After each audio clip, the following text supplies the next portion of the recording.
cada um de nós e com as nossas famílias.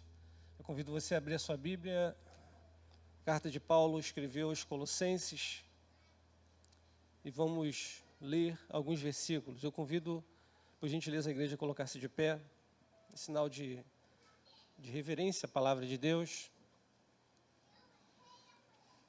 Colossenses, capítulo 1, e nós vamos ler o trecho que está dos versículos 3 ao versículo 8. Colossenses, Novo Testamento,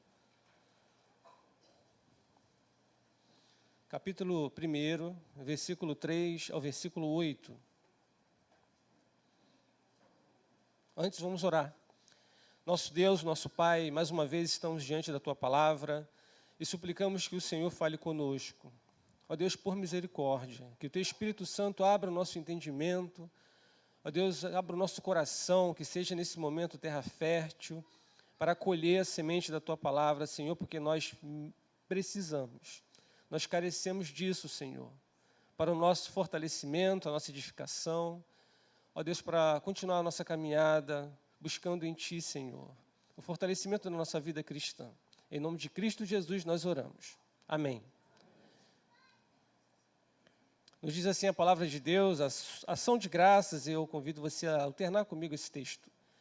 Damos sempre graças a Deus, Pai de nosso Senhor Jesus Cristo, quando oramos por vós, desde que ouvimos da vossa fé em Cristo Jesus e do amor que tendes para com todos os santos, por causa da esperança que vos está preservada nos céus, da qual antes ouvistes pela palavra da verdade do Evangelho. Que chegou até vós, como também em todo o mundo está produzindo fruto e crescendo. Tal acontece entre vós, desde o dia que ouviste e entendeste a graça de Deus na verdade. Segundo fostes instruídos por Epáfras, nosso amado conservo, e quanto a vós outros, fiel ministro de Cristo, o qual também nos relatou do vosso amor no Espírito. Amém. Podem sentar, irmãos. Uma vez, Jesus, nosso Senhor Jesus Cristo, ele trouxe um ensinamento para os seus discípulos muito interessante. E ele trouxe uma ilustração, ele colocou uma imagem para os seus discípulos, uma imagem de uma videira. E ele diz assim: eu sou a videira verdadeira. Esse ensino está em João, capítulo 15, verso 1. Ele fala que ele é a videira verdadeira e o Pai, Deus Pai, é o agricultor. E ele apresenta os seus discípulos como ramos, galhos enxertados na videira. E que, através desse processo, os ramos dão frutos. Dão frutos. O Pai sempre vai lá dar uma limpada, uma podada, para que dê mais frutos ainda. E é muito bom quando a gente se depara com uma árvore com fruto. É uma experiência maravilhosa. Cada vez nós temos menos árvores, né? Eu ainda tenho uma alegria de, próximo à minha casa, ter uma árvore lá, ter um pé de acerola. E nessa semana eu comecei a ficar gripado, e ao sair para o trabalho eu passei por aquela acerola, aquele pé de acerola, e vi 2 acerolas ali maduras. Eu falei, opa, e está numa praça, né, não é um terreno de ninguém. Eu fui, peguei e comi aquelas 2 acerolas. Aí no dia seguinte comi outra acerola. Minha esposa fala que tem vitamina C ali suficiente para um dia, uma acerola. Eu falei, então já vou tomar minha vitamina C, né, natural. E eu me recuperei, senti uma melhora no meu corpo. Assim também, irmãos, é a nossa caminhada cristã. Nós estamos enxertados em Cristo Jesus, a nossa videira. Nós somos os ramos. E nós também damos fruto. Nós damos fruto. Como é que está o fruto da sua vida? O fruto na caminhada cristã. Nós temos desafios ao longo da vida, diversas situações que muitas vezes nós paramos, a nossa fé fica capenga, e parece que o fruto fica mirrado, ou até mesmo não dá. Mas isso não pode ser uma realidade da nossa vida, porque diz o texto, nesse ensino de Jesus, que toda vara que não dá fruto, o Pai corta. Ele corta. Então, o dar fruto na vida cristã, ele é uma realidade, é uma necessidade e não é uma escolha. Acontece, é uma consequência, na medida da ação do Espírito Santo na nossa vida e nosso vínculo com Cristo. Cada vez que a gente se aproxima mais de Jesus em sua comunhão, em conhecimento, em parecer mais com Ele, mais os frutos são uma realidade na nossa vida. Nesse texto, Paulo ele está escrevendo, está preso, é uma das cartas da prisão. Ele provavelmente não participou da fundação da igreja em Colossos. Ele parece que não conhece os irmãos, mas ele está preso, e quando ele está preso, um homem chamado Epáfras, ministro, pastor, servo do Senhor, ele vai lá e leva notícias dos irmãos em Colossos. Ele apresenta essas notícias, e Paulo fica alegre, ele fica num estado de espírito maravilhoso, e ele vai então escrever essa carta. Ao longo da carta, pelo menos dois motivos acontecem para que ela seja produzida. Falsos ensinos. A igreja em Colossos passava por falsos mestres que estavam ensinando sobre o gnosticismo, ensinando sobre o judaísmo, que as pessoas precisavam, mesmo que depois de convertidas ao Senhor pela graça, justificadas em Cristo, elas precisavam passar por ritos judaizantes. E também o outro motivo a respeito da vida cristã, da ética cristã, mas lá pelo capítulo 3 ele fala sobre isso, fala sobre família, mais alguns conselhos práticos. Mas ele inicia dando graças. Ele inicia a sua carta aos irmãos, ele se apresenta no capítulo 1, verso 1, ele fala: eu sou apóstolo de Cristo pela vontade de Deus, estou escrevendo junto com o irmão Timóteo. Timóteo também, o que parece, estava preso, e ele se dirige a esses irmãos em Colossos. Ao dar graças ao Senhor por aqueles irmãos, ele identifica algumas questões muito interessantes, alguns elementos que estão presentes na vida daquela igreja, que faz com que ele dê graças ao Senhor. Esses elementos são muito interessantes. Quando ele fala assim, olha, eu dou graças ao Senhor, ao Deus Pai, Pai de nosso Senhor Jesus Cristo, porque a gente ouve da vossa fé, a gente ouve, as pessoas estão ouvindo que em vocês existe uma fé maravilhosa, a fé em Cristo Jesus. Nós também ouvimos do amor que vocês têm uns pelos outros, o amor que vocês têm pelos santos. E nós também damos graças ao Senhor pela esperança que vos está preservada no céu, do qual ouviste a palavra da verdade, e que chegou até esses irmãos através de Epáfras, que parece que foi o obreiro que esteve naquela igreja, trabalhando, instruindo, ensinando, pregando o evangelho.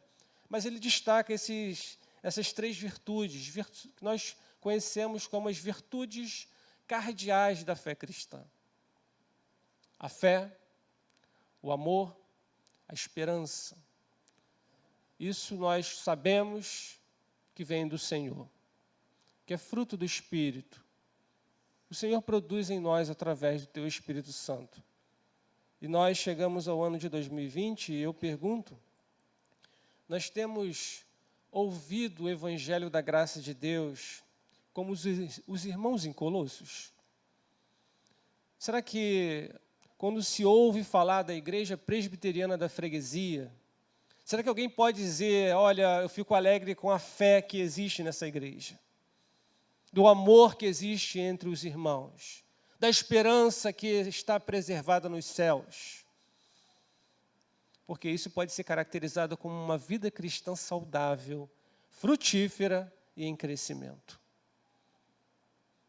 E quando se ouve falar da nossa vida, quando alguém fala, olha, o irmão, eu alegro, dou graças a Deus por ele, porque eu ouço da fé que há na sua vida, eu ouço do amor que ele tem demonstrado na sua caminhada, e também pela esperança que ele apresenta ter do mundo vindouro. Eu tenho convicção que aquele irmão, ele não deposita a sua esperança unicamente nessa vida.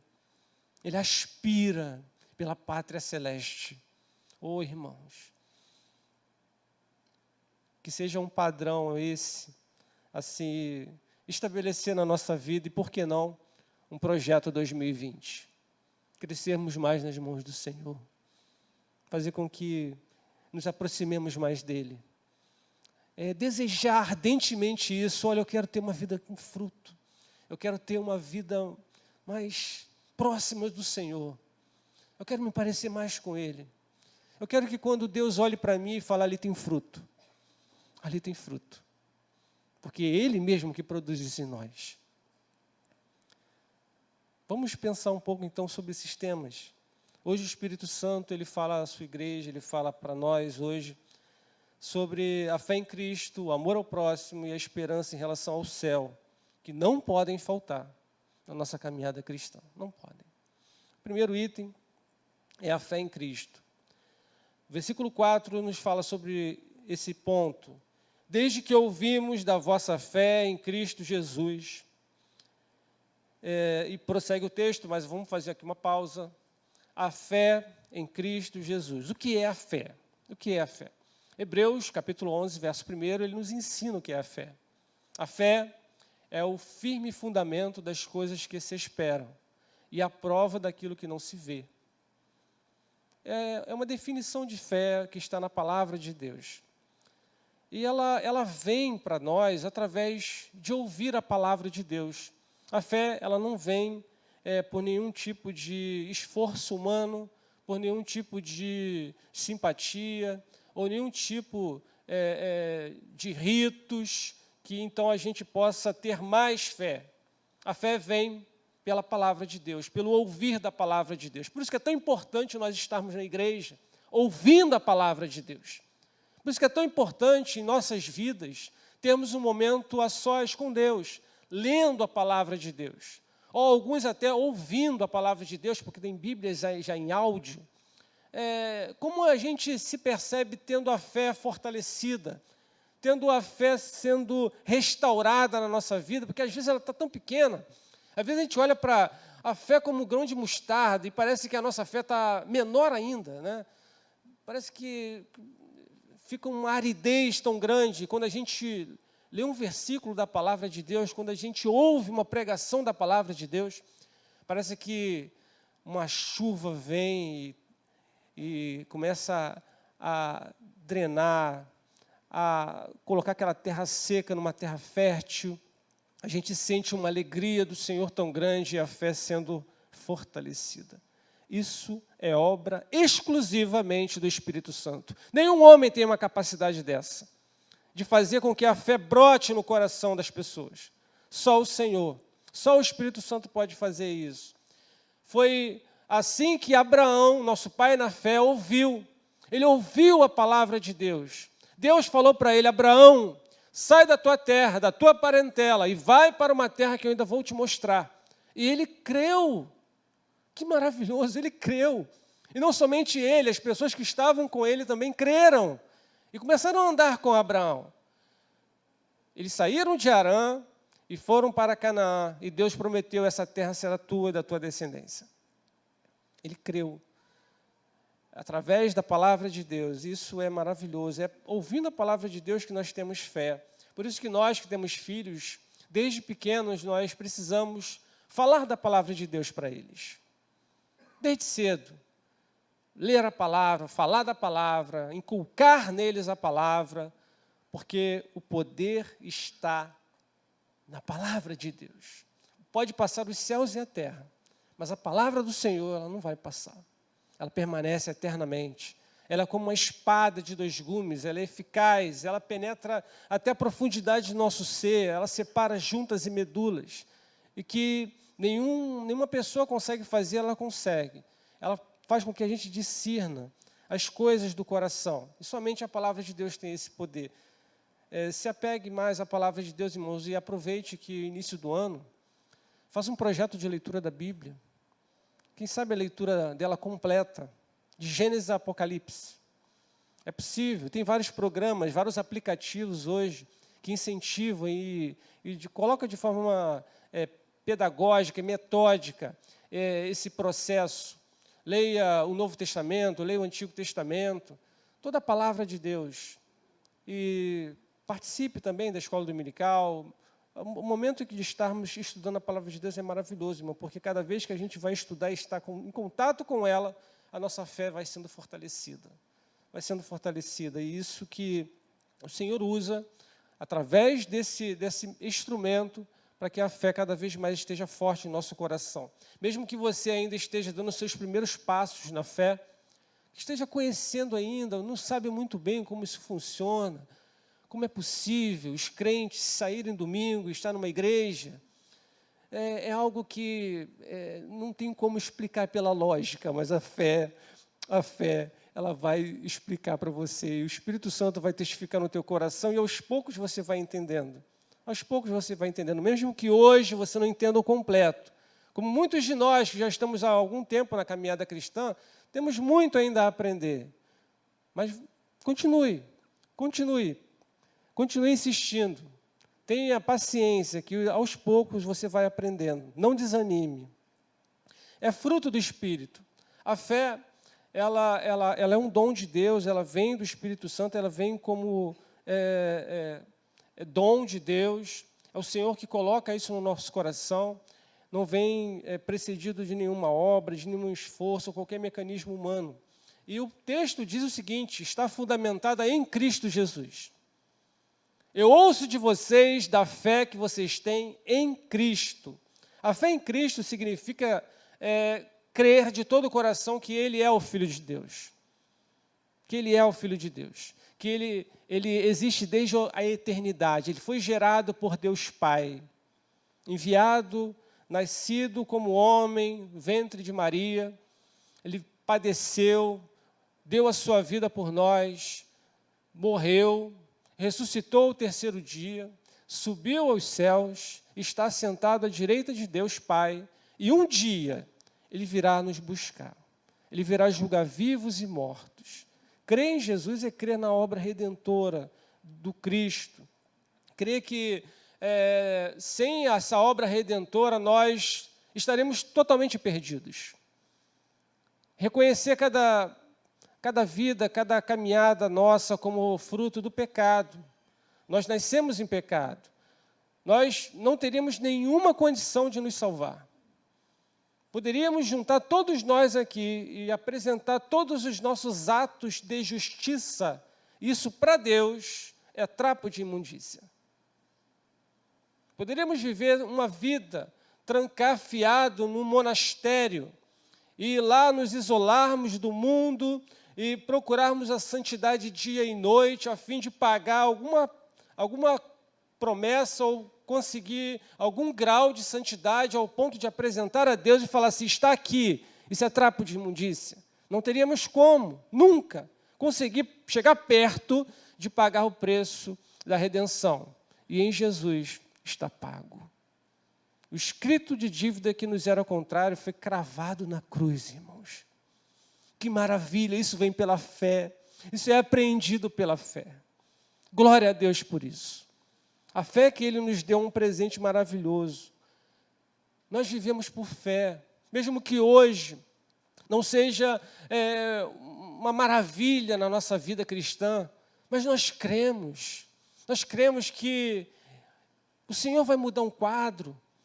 Se for ainda nessa caminhada, nessa vida cristã, nessa terra, o Senhor tem poder para mudar. Mudar um quadro de saúde, mudar um quadro de família, mudar um quadro de emprego. Ele tem esse poder.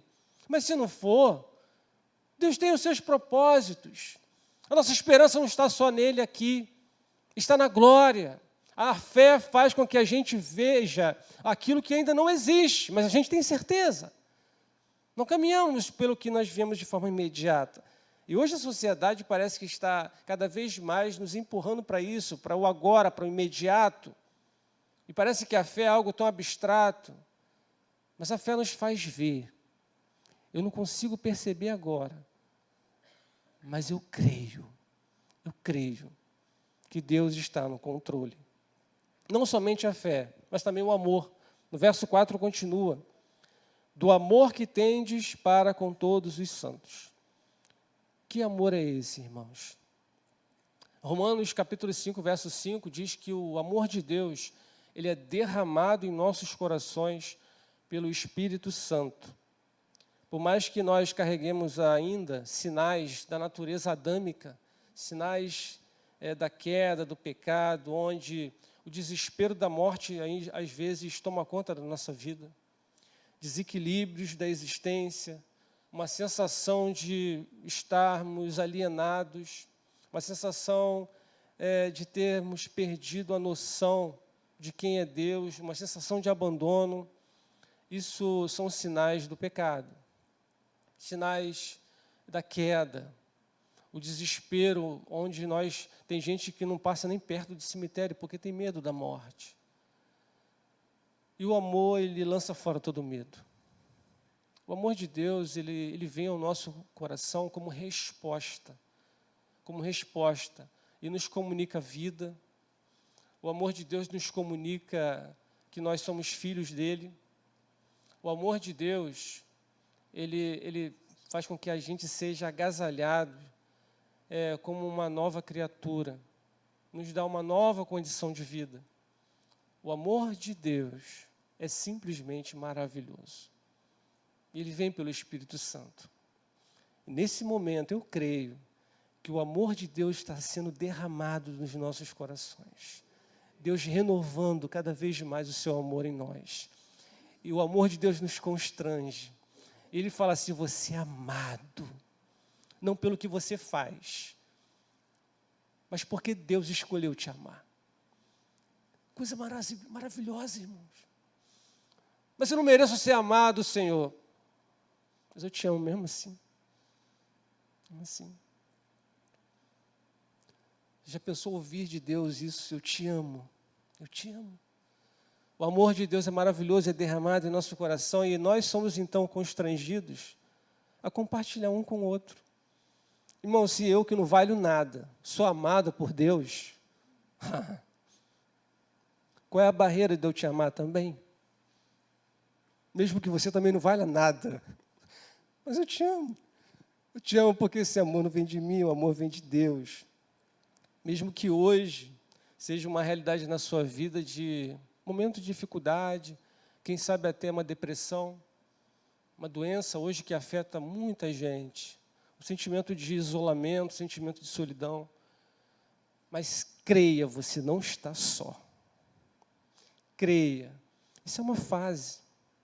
Ainda sinais da queda no nosso corpo, na nossa mente, mas um dia isso vai acabar. Estaremos para sempre com o Senhor. Receberemos um novo corpo glorificado. E lá no céu não teremos depressão. Lá no céu não teremos doença. Lá no céu não teremos nenhum diagnóstico que vai nos fazer tristes. O amor de Deus vai nos conduzindo a isso. Mesmo que as vicissitudes hoje, as tristezas hoje, possam povoar a nossa mente, que o amor de Deus seja algo maior. E que, ao sermos inundados com o amor de Deus, a gente compartilhe uns com os outros.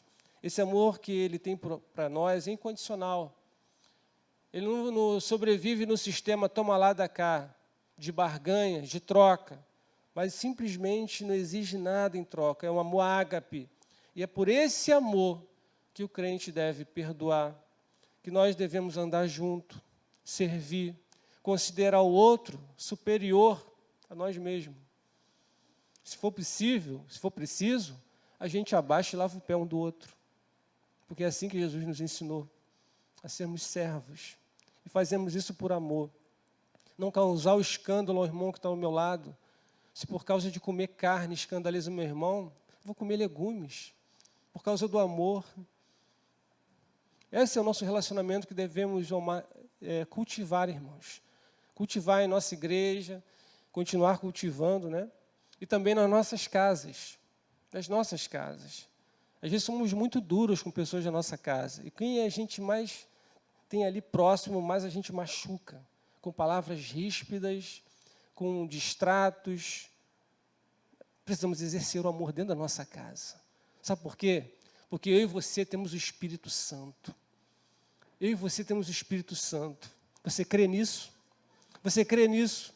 Deus é amor. Deus é a fonte de amor. E se você sente assim, eu estou amando pouco, se aproxime mais de Deus. Ore ao Senhor. E fala, Senhor, me dá mais amor. Me ensina a amar essa pessoa. Me ensina a amar esse vizinho atribulado. Mas eu quero amar. Eu quero amar porque o Senhor me ama.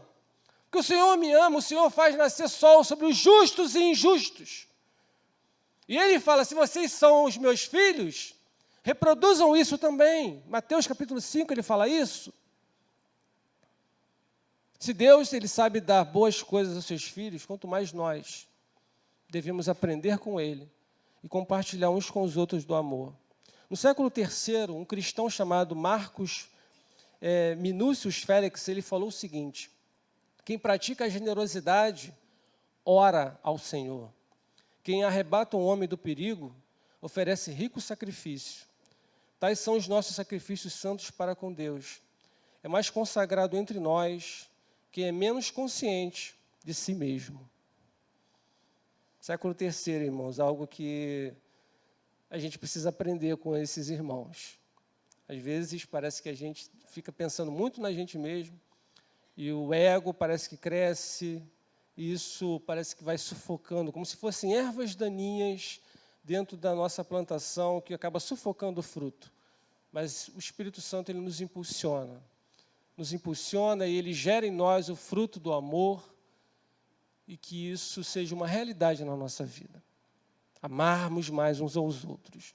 Não independente do sentimento, mas com ações, com atitudes, com práticas, com exercício, começando em casa, começando com as pessoas que estão próximas de nós, para que isso seja cumprido em nós. E quem cumpre o amor, ele cumpre toda a lei. Toda a lei. Porque toda a lei se resume no amor. A ninguém devais coisa alguma, disse o apóstolo em Romanos 13:10, exceto o amor. Então, eu e você somos devedores um dos outros. Devemos amar mais um ao outro. Nós amamos pouco. Precisamos amar mais. Amar mais. E, em terceiro lugar, a esperança. Verso 5. Por causa da esperança que vos está preservada nos céus. A esperança, irmãos, é maravilhosa porque a gente anda não pensando somente no aqui e no agora. A gente anda olhando para frente, a gente anda almejando a nossa pátria. A gente sabe que nós somos peregrinos e forasteiros aqui na terra. Um dia vai acabar.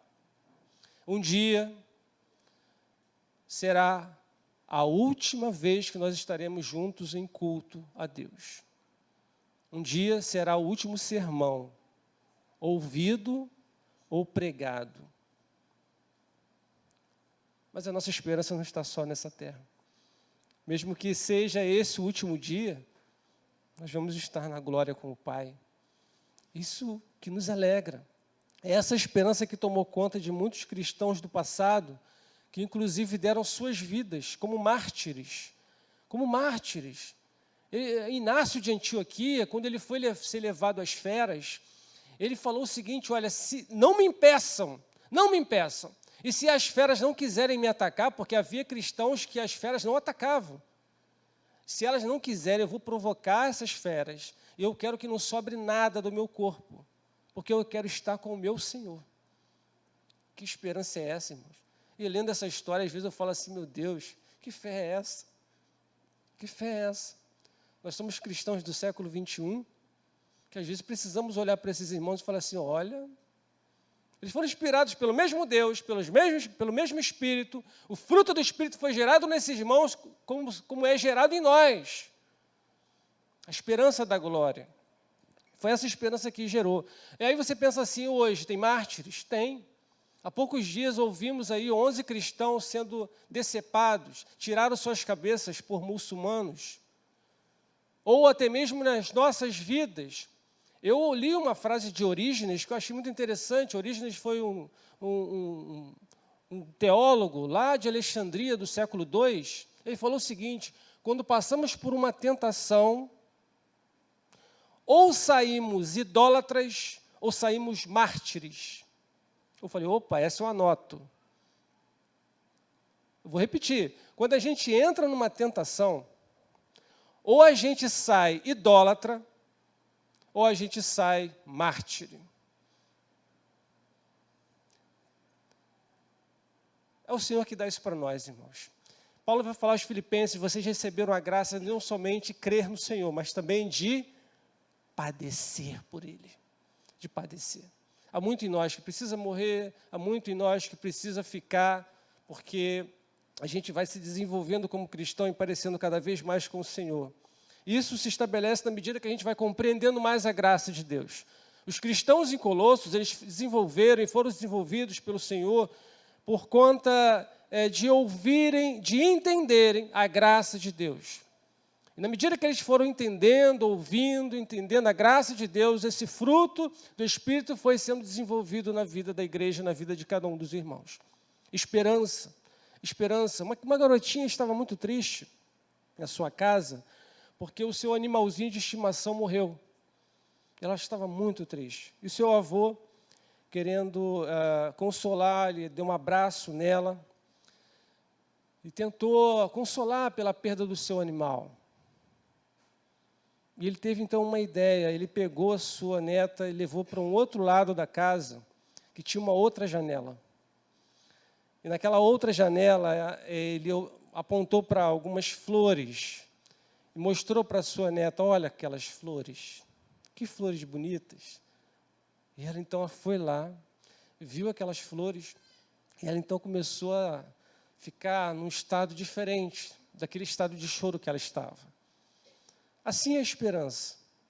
Quando a nossa visão está focada em coisas desse mundo, em notícias, se vai sair guerra ou não vai, né, e tanta corrupção, parece que nossa esperança vai se desvanecendo.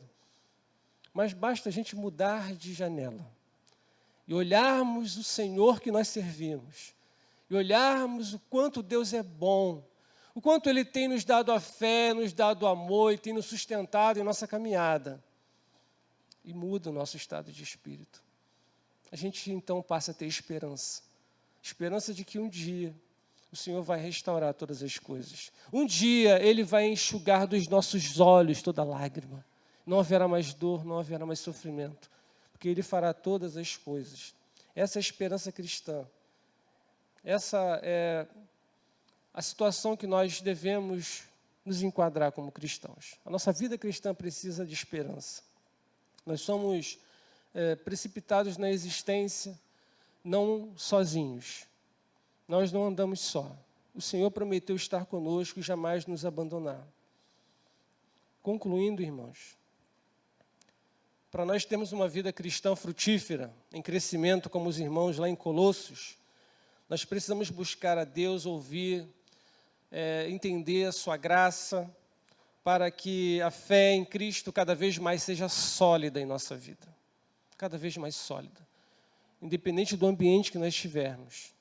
Seja no lar cristão maravilhoso, onde podemos desfrutar de momentos de compartilhamento da fé, ou até mesmo seja em momentos ou em lugares isolados, ou até mesmo em ambientes acadêmicos, onde isso às vezes é ridicularizado.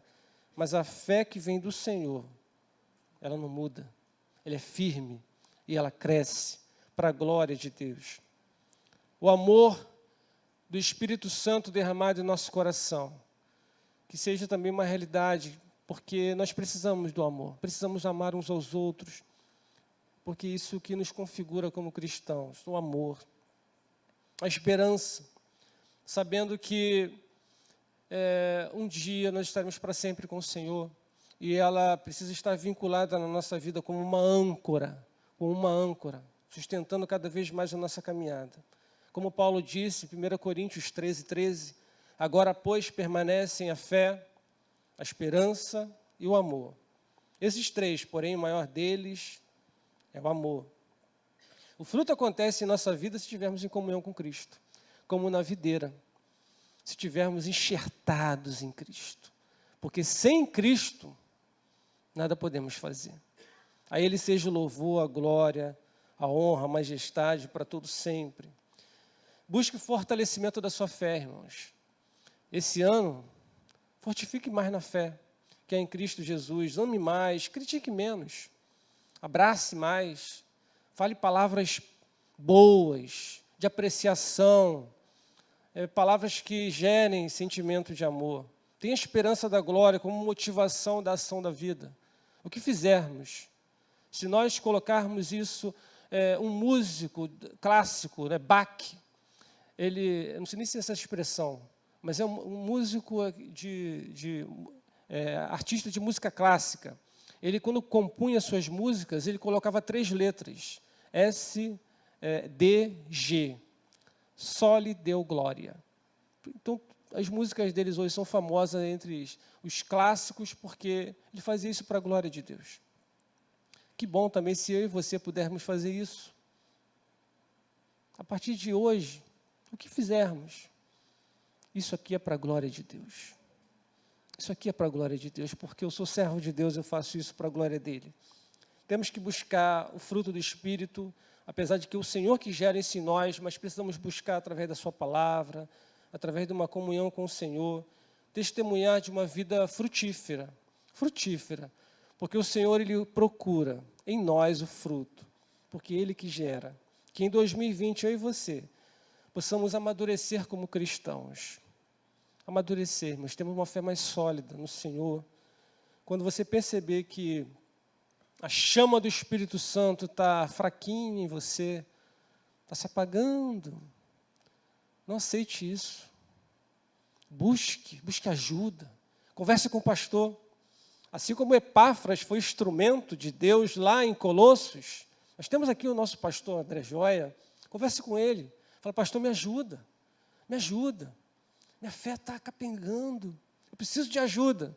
Eu tenho certeza que o Senhor irá usar o seu servo para a edificação da sua vida. Vamos ficar de pé e vamos orar. Senhor Deus, nós não queremos uma vida cristã medíocre nesse ano. Queremos crescer em Tuas mãos, ó Pai. Queremos dar fruto, mas o fruto que o Senhor produz em nós. O fruto que o Teu Espírito produz em nós, ó Pai. Precisamos que a fé seja mais fortalecida, mais robusta. O amor, ó Pai, que seja derramado em nosso coração sem medida, para que possamos amar como o Senhor ama. Um amor incondicional, um amor que não exige nada em troca. Ó Deus, dá que a esperança seja como âncora em nossa alma. Ó Deus amado, para que possamos caminhar, não por vista, mas pela fé. Almejando, ó Pai, um momento melhor contigo, quando estaremos para sempre em Tua glória. Ajuda-nos, ó Deus, como cristãos, a testemunharmos, ó Pai, como os cristãos em Colossos, para que tenhamos uma vida frutífera e em crescimento, para a glória e honra do Teu nome, que o Senhor cresça em nós e que nós, como seres humanos, cada vez mais venhamos a diminuir, que nosso ego seja equilibrado, para que o Senhor cresça em nossas vidas. Em nome de Cristo nós oramos. Amém. Recebamos a bênção.